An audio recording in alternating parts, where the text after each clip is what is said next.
Morning guys, so the 9th Gen Civic went for its MOT, first one on Friday, and it passed, flying colours. It also went for its service at Honda because it's got the service plan with it. They serviced it and they noticed that the brake pads were slightly low, so it came out with 2 advisories on the rear pads, getting close to legal limits. So today we're going to do all 4. So I went to Euro Car Parts, used one of their 35% off discounts, and we got some padded fronts and some padded rears.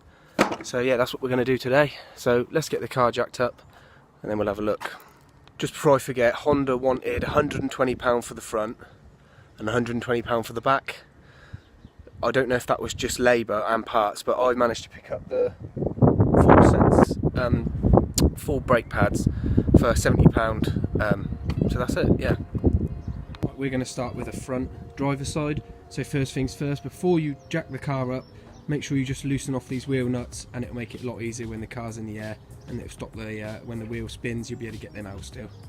So you want a 19mm socket for these. I've got my breaker bar, and don't forget you've got a locking wheel nut, so make sure you've got the key. Okay, so on these you've got, behind the sill, you've got quite a solid plate, so I've got a bit of soft 2x2, because I don't want the jack to damage the body.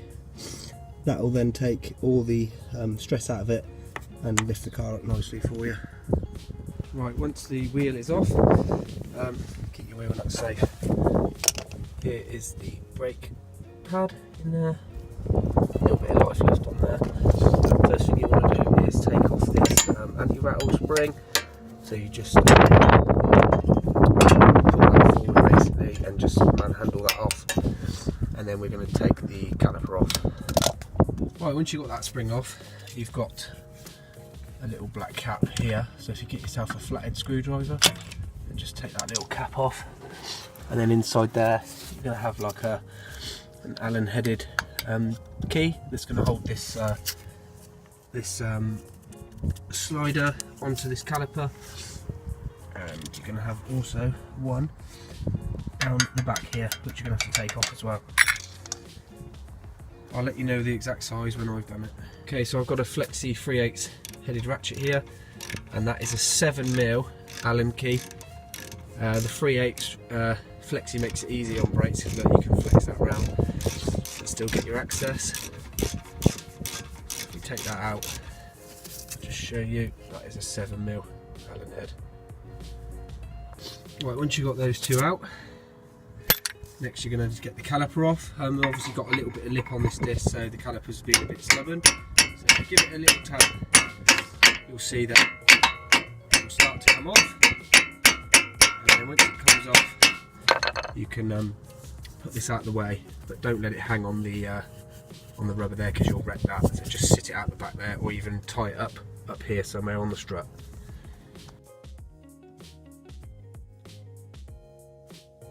Right, that's with the caliper off. We're going to have to compress this back in. I'll show you how to do that in a minute.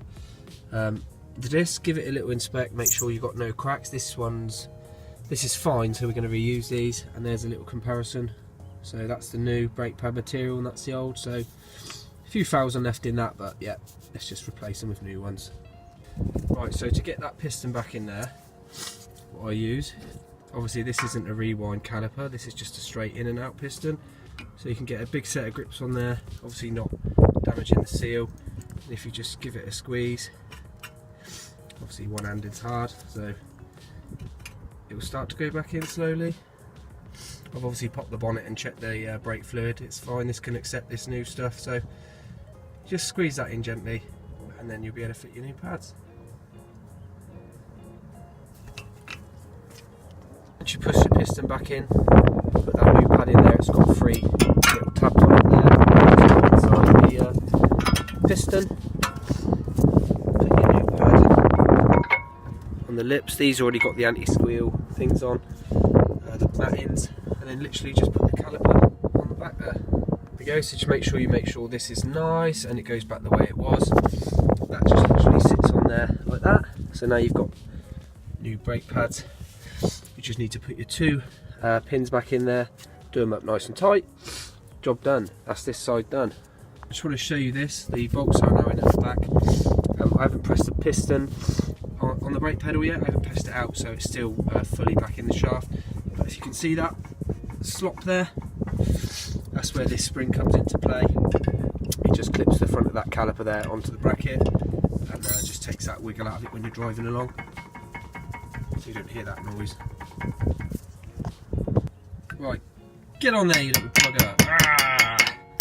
You will end up wrestling this thing on, but persevere, hold it on there, and then just ping this round and you'll get it on there. Right, that side's done.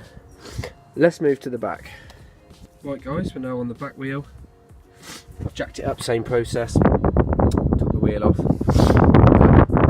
I can see on here this pad has got an even wear, so I don't know if the pins are sticking or what, but that pad has got a lot more on it than the inner pad. So same again, get your anti-rattle spring off, get your two 7mm headed Allen keys out, and then we'll take the caliper off. Right, at this stage, just remembering you've got the handbrake mechanism on the back one, so there is no way you're going to get this caliper off without taking the handbrake off, so make sure you chock your wheels. I've just put 3 bits of wood on these 3 because I'm on a slight incline backwards. Obviously if you can get it flat it's much better, but yeah, chock the wheels and just take the handbrake off, then you'll be able to get this caliper off. Okay, so again I've just given this a little tap. This one you can let hang because you've got all the mechanism holding it up and stuff, so that can hang there, and there's no weight in those ones, not compared to the front ones. So there's your brake pad. It's got loads of meat on it. And if you look at that rear one, it's a little bit less. Let's have a look. Yeah, one side's nearly there, but yeah, there was a 3,000 or 4,000 miles still left in that, so there was no sort of worry really in that one there. So what we're going to do is put the new brake pads on, and then put this all back together. Just before I forget, there's the new brake pad there. On this caliper, as you can see, the piston has got some grooves in it, so that means that it's going to be a rewind caliper. So if you haven't got a tool, I've never needed one on all the cars I've ever worked on. You just it's really hard doing this one-handed, but it's hard doing this one-handed. But if you get a set of long nose pliers and you just stick them in those grooves there, you can actually wind the caliper back and push that piston in. All back together, new pads are in there as you can see, got lots of meat on these now. Put the 2 bolts back in there, done them up nice and tight, and this is a bit of a fiddle to get the handbrake mechanism round with the caliper, but it does go. And then put your anti-rattle spring on.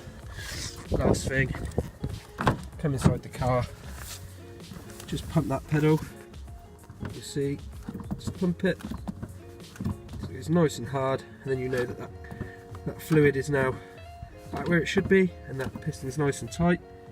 The disc was actually starting to score that rear one there, you can see it, that's the lip of the disc where it's worn, and the brake ped's really low, so yeah, Honda were correct to say that that one was over 90% worn down there, look. Lovely. Right guys, that is it. So I've shown you how to do the front, I've shown you how to do the back. Thanks for watching the video. Give it a thumbs up if you like it, if you found it helpful. I'm now going to crack on with the other two, the front and the back on the others. You want to factor in an hour, so at least 2 hours for this job, an hour for the back and an hour for the front. And minimal tools, you can see what I've used here, you know, minimal tools. So if you've got a few tools, a bit of time, safe, be safe. So I'll see you on the next one guys, take care.